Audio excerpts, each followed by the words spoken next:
Rose and say free. Yeah. Alright, I'll see you there. It's midnight, we're going all night. Can you pass a drink to get the vibe right? Don't feel सभी दोस्तों को नमस्कार। दोस्तों, आपका जोग आपके लिए जो आज का जोग है ये बहुत ही उत्तम जोग है, अमृत है आपके लिए। जिन नौजवानों ने अपना हस्त मैथुन की वजह से वीर्य बहुत ज़्यादा नष्ट कर लिया हो उनके लिए बहुत उत्तम जोग है। जिनको शब्दोष की शिकायत रहती हो, बार बार कोई दवाई खाने से ठीक ना होता हो, उनके लिए भी बहुत उत्तम जोग है। जिनको धातु जाती हो उनके लिए भी बहुत उत्तम योग है। कई बार क्या होता है कि हम बहुत सी दवाइयाँ ऐसी लेते रहते हैं तो दवाइयों से हमारी जो है पेट की गर्मी और ज़्यादा बढ़ जाती है। जब अनजान व्यक्तियों से किसी ने गर्म दवाइयाँ दे दी, किसी ने रासंदूर दे दिया, किसी ने मकरध्वज दे दी, तो ऐसी दवाइयाँ जब हम अनजान लोगों से लेते हैं तो हमारे पेट में गर्मी बढ़ के हमारी समस्या कम होने की बजाय बढ़ जाती है। तो जहाँ पे आपको एक ऐसा योग बताने जा रहा हूँ जो कि निष्फल योग है, कोई नुकसान नहीं है, कोई भी प्रकृति का इस्तेमाल कर सकता है। इसमें बात पित्त कफ वाली कोई ज़्यादा दिक्कत वाली बात नहीं है, कोई भी इस्तेमाल कर सकता है। और जो नौजवान तरह तरह की दवाइयाँ खा के थक चुके हैं वो एक बार इस दवाई का जरूर प्रयोग करें। अगर आप कहें तो हम जहाँ से बनी बनाई भेज देंगे, अगर आप खुद बना लें तो आप बना सकते हैं। कैसे बनती है ये सारी प्रक्रिया भी बताऊंगा, कैसे लेनी है ये भी सारी प्रक्रिया बताऊंगा। लेकिन मेरा मकसद यही है कि आप तरह तरह की दवाइयों से बचें, तरह तरह के वैद्यों के जांचों में ना आए जो आपको बोलते हैं कि 2 पुड़िया ले लो, 3 पुड़िया ले लो। सबसे पहले अपने शरीर की क्रिया को समझें, अपनी प्रकृति को समझें, अपने जो है पेट की अग्नि को समझें। अगर आपके पेट की अग्नि मंद है तो कोई भी दवाई कार्य नहीं करती है। पहले अग्नि को ठीक करना पड़ता है, मंद हुई अग्नि को सही रूप में लेके आना पड़ता है, साम निराम का भेद देखना पड़ता है, वात पित्त कफ का भेद देखना पड़ता है, और आपकी जो है करंट प्रॉब्लम जो है शरीर की उनका सभी का ख्याल करके फिर ही दवाइयाँ दी जाती है। इसलिए योग तो मैं यहाँ बता देता हूँ क्योंकि कई भाई दूर से जहाँ आ नहीं सकते मेरे पास तो उनको योग तो चलो मैं बता देता हूँ, लेकिन फिर भी कोशिश करें कि एक बार अपनी करंट समस्याएं एक कागज पेपर पे लिख लें। आपकी उम्र, आपका वजन, आपको कब्ज कितनी रहती है, गैस, तेजाब, एसिडिटी में से क्या समस्या है। देखिए गैस अगर बनती है तो बात की ज़्यादातर समस्या है क्योंकि ये प्राणवायु की गति बिगड़ने से होता है। तो गैस बनती है तो आपकी बात की समस्या है, एसिडिटी बनती है तो पित्त की समस्या है। तो सबसे पहले आप अपनी बॉडी का मुआयना जरूर कर लें, एक सादे कागज पे लिख लें। हो सके तो मैं डिस्क्रिप्शन में एक प्रोफार्मा आपको जरूर दूंगा जिसमें जिस हिसाब से आप उस प्रोफार्मा को भर के अपने जो है किसी भी वैद्य से दवाइयाँ लेनी है तो वो प्रोफार्मा आप जरूर उनको दिखा दें कि भाई ये प्रकृति है मेरी, इतने समय से मेरे को समस्या है, ये बातें हैं, जो भी मेन समस्या आ रही है वो लिख दें, अपना खान पान लिख दें। तो ऐसा एक प्रोफार्मा मैं कोशिश करूँगा कि मैं डिस्क्रिप्शन में आपके समक्ष पेश कर दूँ ताकि आपका फ़ायदा हो जाए। और दूसरी बात ये है कि ये जो सेक्सुअल वीकनेस होती है, यौन इच्छा की कमी होती है, तो ये अगर जन्मजात है तो समस्या है, अगर जन्मजात नहीं है तो इसमें घबराने वाली बात बिल्कुल भी नहीं है। आप घबराएं नहीं, कोई समस्या वाली बात नहीं है। हजारों रोगियों को हम ठीक कर चुके हैं सही दिशा निर्देश देके। कई रोगियों को तो दिशा निर्देश की ही जरूरत होती है, ज़्यादा दवाइयों की भी जरूरत नहीं होती है। तो आप खुल के काउंसलिंग कर सकते हैं और चाहे तो आप मेरे क्लिनिक पे आ सकते हैं। क्लिनिक का पता भी मेरा जो है गूगल मैप पे अगर आप सर्च करेंगे प्रैक्टिकल आयुर्वेदा बब्बनपुर तो वहाँ पे आपको मेरा पता भी मिल जाएगा। तो वहाँ मेरे क्लिनिक पे आके डिस्कशन कर सकते हैं और दूर से आने वाले भाई एक दिन पहले कॉल कर सकते हैं। और जो भाई नहीं आ सकते हैं तो उनके लिए एक बहुत अच्छा आसान योग बताने जा रहा हूँ, लेकिन उनको भी पहले अपनी पेट की अगर कोई दिक्कत है तो उसको सॉल्व कर लें, किसी वैद्य मित्र से संपर्क कर लें, अपने बॉडी का चेकअप कर लें, मुआयना कर लें, उसके बाद ये दवाई शुरू कर दें। इसका कोई नुकसान नहीं है, कोई भी प्रकृति वाला ले सकता है। अमूमन जब भी दवाइयाँ ली जाती हैं तो अपनी प्रकृति जरूर चेक कर लिया करें, वात है, पित्त है, कफ है। तो ये दोष जिनके बिगड़े होते हैं, कई बार त्रिदोष बिगड़ा होता है तो टाइफाइड की समस्या रह जाती है।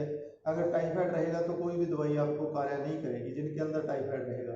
तो ये एक वैद्य बता सकता है अच्छे तरीके से, जिनका तजर्बा होता है कि आपको समस्या क्या है। तो आज का योग शुरू करने जा रहा हूं, तो आप कापी पेन ले लीजिए, चाहे तो वीडियो को संभाल के रख लीजिए, डाउनलोड कर लीजिए, ये आप अपनी इच्छा के अनुसार कर सकते हैं। इसमें जो जो घटक द्रव्य लेने हैं सभी असली लेने हैं, कोई बहुत ज़्यादा महंगी दवाई नहीं है। पंसारी के यहाँ से आपको मिल जाएगी, जड़ी बूटियाँ बहुत ज़्यादा पुरानी ना हो, कीड़ा लगा हुआ ना हो, इस चीज़ को आप ध्यान कर लें। तो 2-3 चीज़ें जो कॉस्टली हैं या जो अच्छी कंपनी की खरीदनी है, जो कंपनी की फार्मेसी की, वो मैं आपको बता दूंगा कि ये कंपनी की आपको बेनिफिट करेगी। तो आपने चंदन लेना है, लाल और सफ़ेद दोनों 80-80 ग्राम लेना है। ये 3-4 पेशेंटों का बन जाएगा। अगर आप योग बनाना चाहते हैं 3-4 व्यक्तियों का बन जाएगा। आप कम ज़्यादा मात्रा कर सकते हैं, इसी अनुपात में कम भी कर सकते हैं, इसी अनुपात में ज़्यादा भी कर सकते हैं।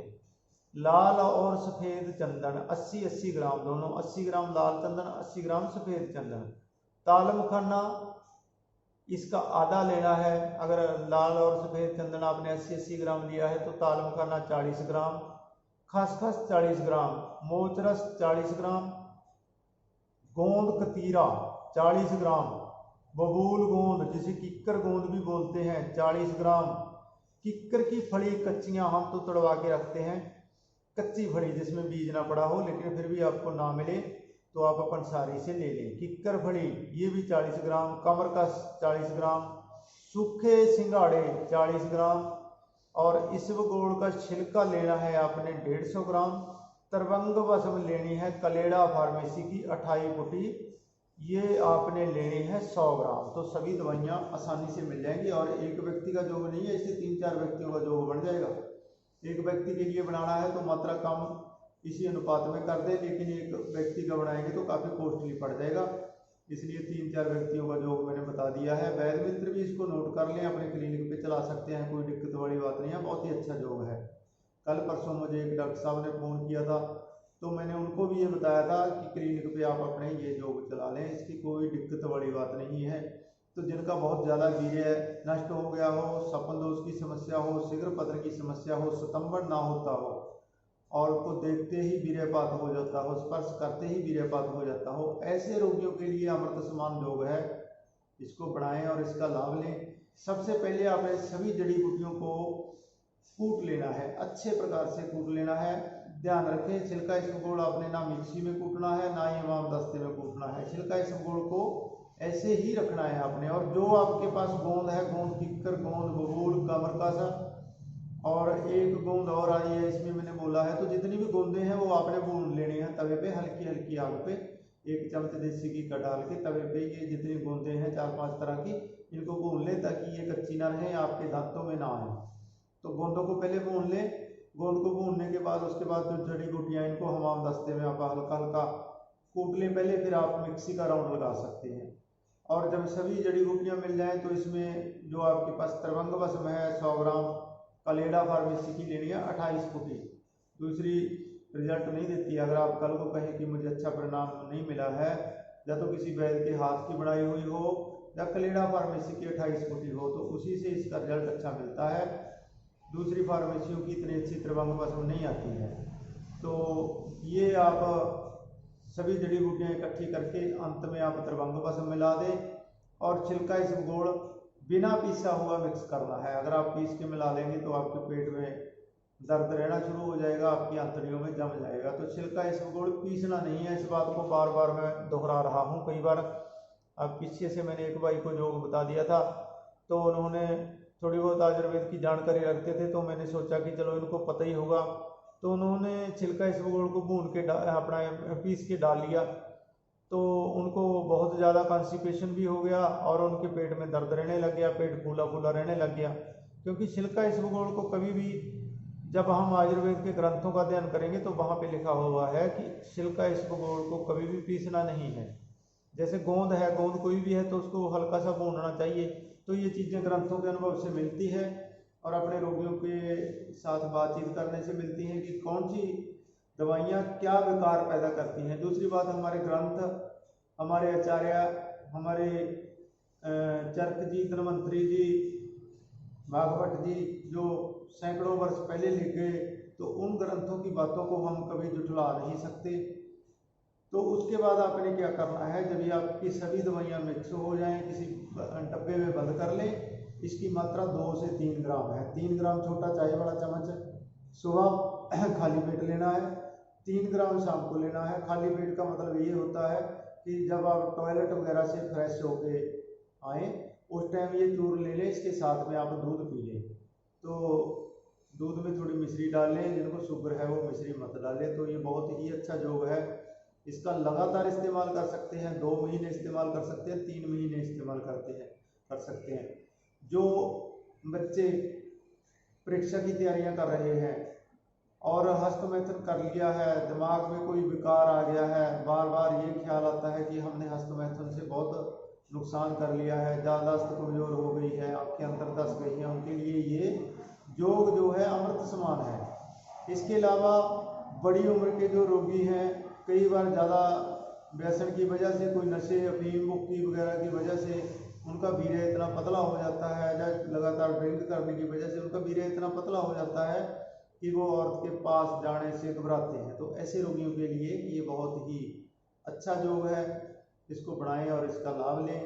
तो ऐसे ही योग, और पिछली वीडियो मैंने खान पान के बारे में बताई थी कि कैसे हम बिना दवाइयों के तंदुरुस्त रह सकते हैं, सेक्सुअल वीकनेस, यौन कमजोरी से कैसे बचा जा सकता है। तो अब कई भाई बहुत ज़्यादा हुआ बढ़ा लेते हैं और अपने जो है गुप्तांग को दूसरों से कंपेयर करते हैं, या अपनी जो समय लगता है संभोग में दूसरों से कंपेयर करते हैं। तो ऐसा नहीं करना है, बिल्कुल घबराना नहीं है। पर भगवान ने हर एक की प्रकृति अलग अलग बनाई है, परमात्मा ने प्रकृति अलग अलग बनाई है, शरीर अलग अलग बनाया है, शरीर की बनावट अलग अलग बनाई है। इस विषय पे कभी जरूर पूरी डिटेल से वीडियो डालेंगे। तो आपको कोई किसी किस्म की समस्या हो तो किसी अच्छे वैद्य के पास जाएं, जो आपकी पूरी बात ध्यान से सुने, आपकी सारी समस्याओं को एक लड़ी में परो के फिर आपको बताए कि आपकी समस्या कहाँ है, उसी हिसाब से आपकी दवाइयों की योजना बढ़ाए, आपको खान पान बताए। तो ऐसे वैद्य के पास जाएं। अनजान लोगों से सलाह राय मशवरा लेना कई बार महंगा पड़ जाता है। तो इन्हीं शब्दों के साथ मैं अपने जो है आज की वीडियो का अंत करता हूँ। तो आप सभी से यही निवेदन है कि वीडियो को ज़्यादा से ज़्यादा शेयर करें। जो नौजवान तरह तरह की दवाइयों की तरफ भटक रहे हैं, तो ऐसे नौजवानों के पास ये वीडियो जरूर पहुंचना चाहिए और ये योग जरूर बनाना चाहिए, और चैनल को जरूर सब्सक्राइब करें आप, बस ये निवेदन है। तो इतना आज का वीडियो था। अगले वीडियो में कोई नया विषय लेके जरूर मिलेंगे आपसे, तब तक के लिए नमस्कार।